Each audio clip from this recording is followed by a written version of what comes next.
Welcome to UNV Academy. In this episode, we are going to talk about some LCD basic parameters.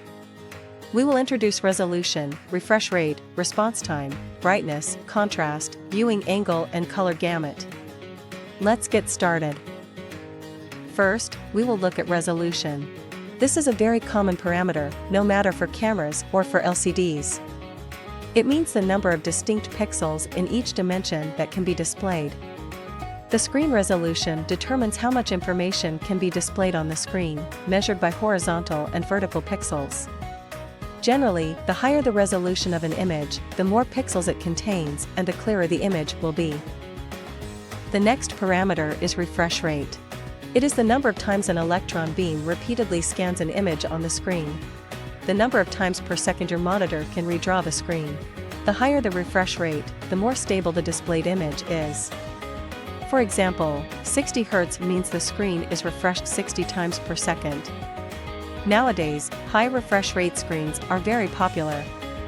Even in mobile phone industry, 120 Hz has been applied. FPS, frame per second, is how many frames your device is producing or drawing, while the refresh rate is how many times the monitor is refreshing the image in the screen. Take the camera as an example. Frame per second means the number of images it can capture per second, while refresh rate indicates the number of images it can display in the screen per second. One is input, the other is output. Does that mean the frame rate of an IPC is limited by the screen's refresh rate? Not always. The refresh rate of the screen does not affect the frame rate of the IPC. However, if the IPC's FPS is higher than the screen's refresh rate, the screen will not be able to display all the frames the IPC is producing. It is important for both to be in sync in order to avoid visual defects such as screen tearing. Response time is how quickly the display can have an LCD pixel change from white to black and to white again. This is different from the refresh rate. With refresh rate, we want a higher number, while response time, we want to go lower. It's measured in milliseconds, so a 5 millisecond response time means that a monitor can go from white to white in 5 milliseconds. Brightness is a very important parameter for LCD. When too bright, the display will make people feel uncomfortable. It is easy to cause visual fatigue on one hand, and reduce the contrast between black and white on the other, affecting the performance of color scale and grayscale. While low brightness may cause problems such as screen flickering and eye damage.